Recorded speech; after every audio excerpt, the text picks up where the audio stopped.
Name is Tim Brooks. My jobs were all in higher education. I have a doctorate in higher ed administration from Oregon State. I ended up in Delaware. I came here from a position at the University of Maine and started here in '79. Was the Associate Dean of Students at the university, then the Dean of Students for many years. I retired from that around 2002, and because I frankly got a little burned out of dealing with student problems day and night. And but then the University of Delaware has a great Center for Disability Studies. And I had been on one of their committees for a number of years as Dean of Students. They were looking for somebody to work about 20, 25 hours a week in a variety of projects because they get so many grants, both state and federal. And I applied for that position and got it. That was a great 8 years that I worked with them. Meanwhile, I also taught. I had kept my faculty appointment, so I was teaching in higher ed administration, but then I got to teach the capstone course in the disability minor, which was also terrific. So I look back on my time at the University of Delaware as really two different eras. Really loved being a dean of students, but it was a very, very difficult job. It was 24/7, 7 days a week for many years. The other job gave me a totally different look at the university.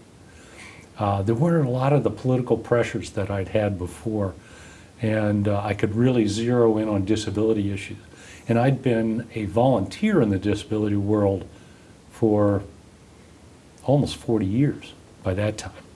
So it all seemed to mesh together, and it was, for me, a great experience at the university, a total of 31 years. And where did you grow up? I grew up just outside of Boston in Milton, Massachusetts. And how did you get interested in this kind of a field? I wasn't. I have one cousin who's a person with pretty severe intellectual disability. That was my only involvement with disability, was her. So it was never a focus. It became a focus when we adopted Ross. Well, really when we got him as a foster child and then adopted him later. And it served, as Martha said in her interview, he's always kept us grounded. Well, he did even more than that for me. He made me an advocate for people with disabilities. And I really tried to do a great deal of advocacy when we got to Delaware. I had a very supportive boss at the University of Delaware, and he would allow me time off to literally come to Dover and serve in the Governor's Advisory Council on Developmental Disabilities and other things. He was great. So that's how I got into the volunteering thing in Delaware. And I am kind of proud of my service in that way. Was it under President Tremont? I started under President Tremont. He was terrific. He was a gentleman with a tremendous amount of empathy. He wasn't my direct boss. There was a person in between. But they were both great. So yeah, he was wonderful. Because that's almost the same time that there was turmoil in the race relations as well, right? A lot of turmoil in race, and some turmoil in the disability world. I have told this story before. I'll leave names out, but when I got there, it was clear I was going to be an advocate as the associate dean. I had disability services underneath me, and I made that very clear in my first few months, and a few of the higher up administrators made it very clear to me that they could care less about disability and didn't want to have to deal with it. However, they did eventually put me on a Section 504 committee. From the 1973 Rehabilitation Act was one that essentially said public entities had to be accessible. And when I got to the university, I could find one building out of 300 plus that was accessible. So I got on that committee, and I think that's kind of started the ball rolling for me. So when did you meet Jamie Wolf? Jamie came, and I'm chuckling because I've just been emailing back and forth with Jamie. I met Jamie when she first came to the university, which mid-'80s somewhere, and she was terrific because this was before ADA, which was 1990. So we had 504, which we used, but Jamie presented the University of Delaware some really dramatic accessibility issues. And she wanted to live on campus, which made it even more dramatic. So between the two of us, I think we were able to move UD much quicker than I ever thought would happen in the movement towards full accessibility. Frankly, we're still not there. I mean, we're still making the move, but we're so much better off today. And I look at Jamie as really the pioneer who did that for the University of Delaware. And she also worked in my office. She was a very public figure while she was on campus. And that really helped the movement. We had a student organization which also supported disability issues. So she was terrific.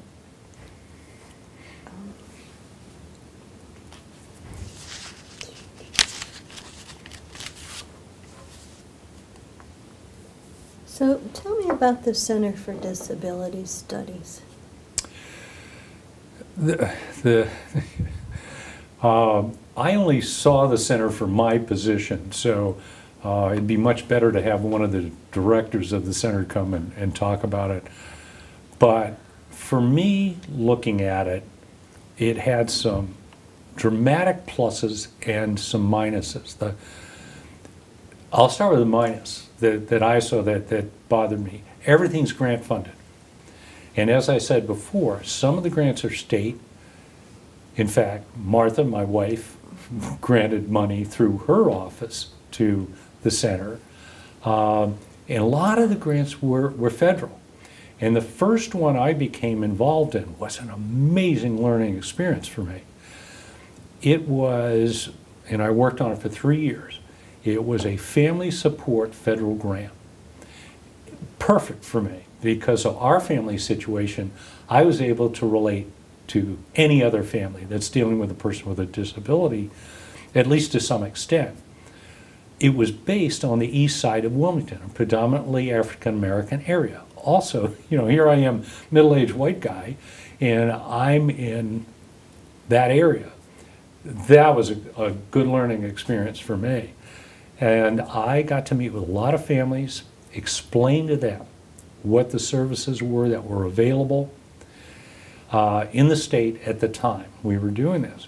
Well, that was the plus. The minus was, and one of the family members said it to me, said, Tim, you understand, you're on a grant. You're going to be gone in a couple of years. We're still going to be here. What kind of support are we going to have then? I had not worked with grant funding before, so that comment was a terrific eye-opener for me, and that's the downside of grant funding. That person was exactly right. When the 3 years were up, my work wasn't done. I knew a lot of families that still needed help. We needed to get a lot more information out about DDDS, the state's office that deals with developmental disability. We were nowhere near really informing people on the east side of Wilmington as to what their services are in the state. So that's the downside. The upside in general is that they do a lot of terrific work at that center. And it goes all the way from dealing with issues of autism to developing a higher education program for people who have intellectual disabilities, who wouldn't normally get to go into a college or university environment. Did a great job with that. To supporting the minor. The minor in disabilities at Delaware is the biggest minor. There are about 500 students in it at any given time. So the center does a lot of terrific stuff.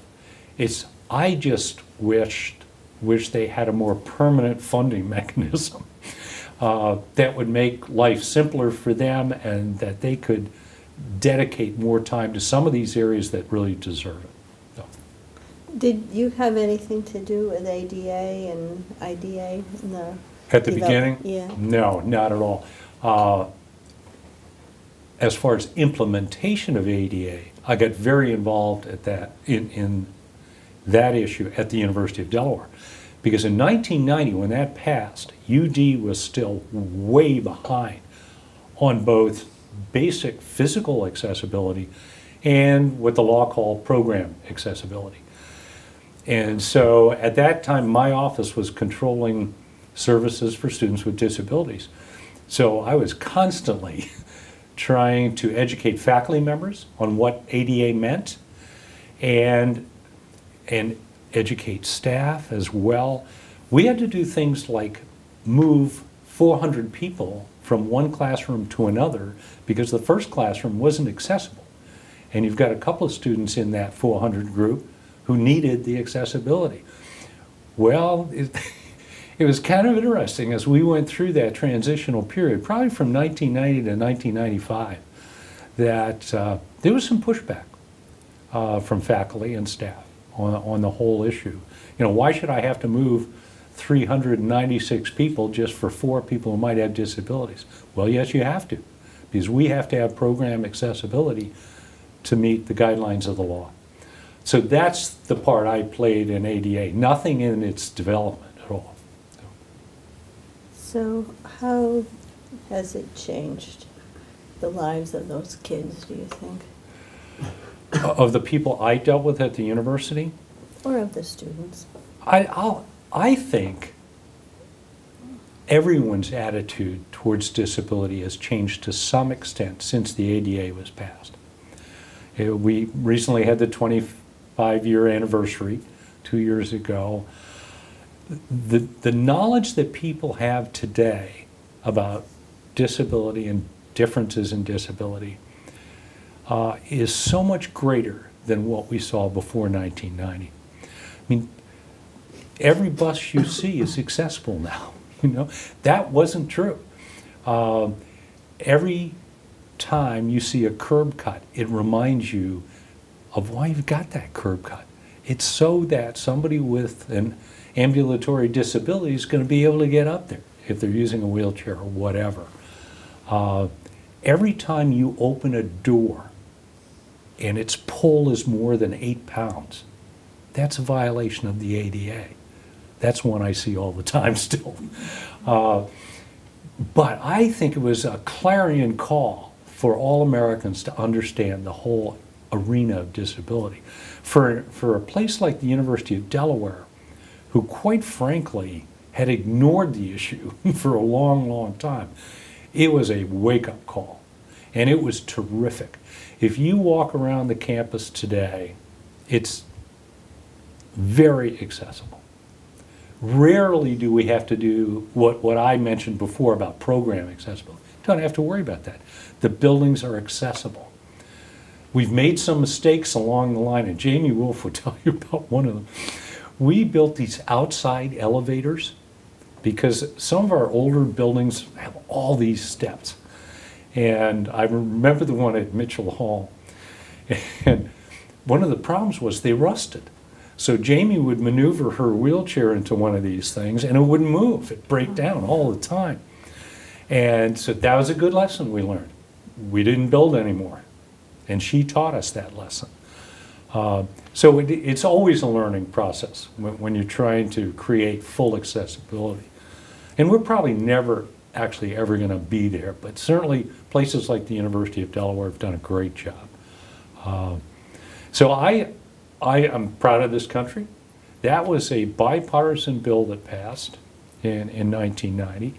And I think today there are many, many people who are much better off because of that law. As a parent, it's terrific because we see how that law supports our son. So, yeah, a real game changer. When I look back over my life, there are a few laws that I think have had an incredible impact. Some of them came out of 1964, Civil Rights Act, Title VII, Title IX in 1972 for women. Fantastic law.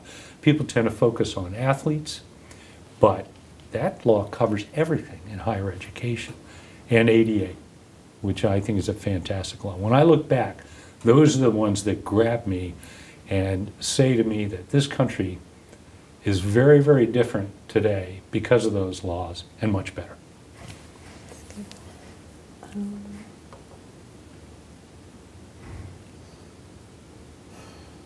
What do you think about mainstreaming Mainstreaming. of kids? That's an interesting one. Because when we first got our son, that was not a term I think we heard much at all, if ever. I am a believer in mainstreaming as much as possible. I think we learned from segregation that separation is never equal. And that's the problem we have. You know, we still have institutions in this country that separate people with disabilities and put them in place X that doesn't mix with other individuals. I think that's unfortunate. I know from talking to, and again, I've never been a teacher at that level.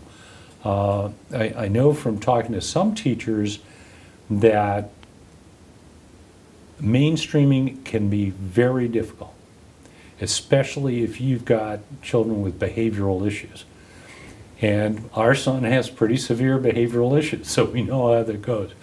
But the bottom line is, with the right supports, the right services, anyone can be mainstreamed. And I think Martha and I have had this discussion many times. I think it's also true of supported employment. Now, our son came along after, well, before supported employment became a major issue in the disability world. Because of that, he's always been in a sheltered workshop. If he were coming along today, instead of being 52 years old, if he was 10 years old, we believe that with the right supports, he could have gotten into a situation which would have allowed him to work in the community. Frankly, I think it's too late now. But that's the same thing as mainstreaming in my mind. Giving the person the right supports and getting them out there and putting them with everybody else. There's a movement, I'm getting a little bit off your question here, but there's a movement right now to reestablish institutional type environments. I'm disgusted by that movement because we grew up in the era of institutions. We know what it was like. I was on the committee that reduced the population in Stokely here, our institution, by 95% over a number of years. That was a great thing for the state of Delaware to do. Reinstitutionalization would be terrible. It would lead to exactly the reverse of mainstreaming. It would be putting people away. I think one of the great things about ADA is that opened the world of able-bodied people, whatever you want to call them, to seeing people with disabilities.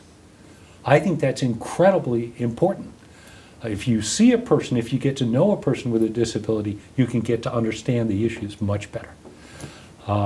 So this new movement of reinstitutionalizing in villages, and these villages are supposed to have their own residences and their own stores and all that kind of stuff, I think that's exactly the wrong way to go.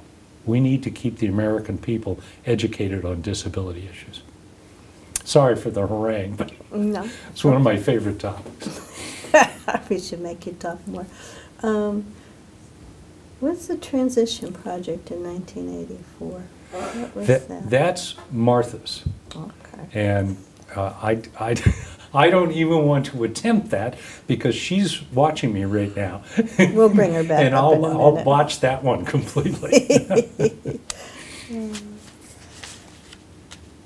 So, what? What do you think about waiting lists? Well, you're asking about waiting lists, and that is a state-by-state issue. A lot of it is based on finances. A lot of it's based on Medicaid. And I think waiting lists are horrible, but most states have them. Delaware has been very lucky to avoid major waiting list issues. We still have had some issues, but in my involvement with the Governor's Council for Developmental Disabilities, it's pretty clear that we can handle, without waiting lists, people who need residential and people who are exiting the public school system and need a day program or day service of some sort. We've been pretty good at filling those needs without developing a waiting list at any point. There are waiting lists in other areas, and they're always problematic. Because what is a person going to do if they can't get through the state, someone to help them get up in the morning, go to bed at night, get dressed, whatever it might be? If they can't get that kind of assistance, what's going to happen? They're going to end up sitting at home doing nothing. And there have been waiting lists for those kind of personal assistant situations. That's unfortunate because it's deleterious to that individual, no question about it. When I look at other states right around us, we're very much better off than Maryland, Pennsylvania, and New Jersey, because they have waiting lists in virtually every category for people with disabilities. Now, they're a lot bigger than we are, and they're facing more difficult issues, perhaps. But one of the reasons I'm very worried about the current debate over health care is that within some of the plans that have been ushered forward, there is an enormous cut in Medicaid. And Medicaid is the insurance program that supports people with disabilities. So it would be incredibly bad to have those cuts. And to your waiting list question, it would add enormous numbers to the waiting lists across the country. So it would be a terrible way to go in my judgment. So if you had a magic wand, what would you do? If I had a magic wand, and my wife and I talk about this kind of thing all the time, I would change our healthcare system. I would join with those people who believe a single-payer system is the way to go. We're lucky. We're retired. We travel a lot. We've traveled abroad a lot. In the last 2 years, we've traveled to Iceland, to Norway, to Sweden, and to Denmark. All 4 of those countries have single-payer systems. All 4 of those countries have much better health care for half the cost than we do. I get very angry when I look at this country, and we saw it very recently in the New York Times. They ran an article, I should remember the author, it may be Christoph, but it was on a health fair in southwestern Virginia that just occurred a few days ago. And the author of the article went to the health fair, met with the governor, Terry McAuliffe of Virginia, and they toured together this fair. Well, this fair had thousands of people show up for basic health care because they don't have any. And the lead paragraph in the article was about a gentleman who had to have 18 teeth pulled, because they also provide dental care in these things. 18 teeth pulled because for 20 years he hasn't had health care and he hasn't been able to pay for a dentist. He's a construction worker. You know, in this day and age, in the richest country in the world, in the most developed country in the world, we have a backward health care system. So if I could change anything with a wand, it would be that, because that would impact not only people with disabilities, but it would impact every citizen in the country. That's good. So if somebody was going to write your biography, or your epitaph, I should say, what would you want it to say about you? Oh, brother. That is a very hard one. When I look back on my life, as Martha said in her interview, you always zero in on family. And that's absolutely the first thing I would zero in on. I think adopting Ross was, without question, one of the best things we did as a couple. Having two of our own children after that, fantastic.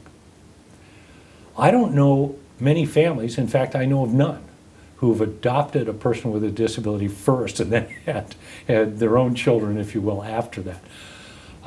So I would look back on that and say that certainly was super. Now we're very lucky to have 4 grandchildren. And because of Ross, our sons, their wives, and our grandchildren know probably more about disability than any average family around. I think that's terrific. There are other things I've done in my life that I think would be worth mentioning in a biography. I am a Vietnam veteran. That was a very difficult situation. My wife helped me recover from that. In fact, Ross was a part of that recovery. And I also think my career went pretty darn well. Not quite as well as I would have hoped, but I loved what I did. I liked the University of Delaware, and so there are those components. So, and now that we're retired, except for my foot injury that I'm currently nursing, our travels have been fantastic. We have the same travel interests, and we've been going around the globe and going to every state in the country and most of Canada. So life's been very good. Can't complain.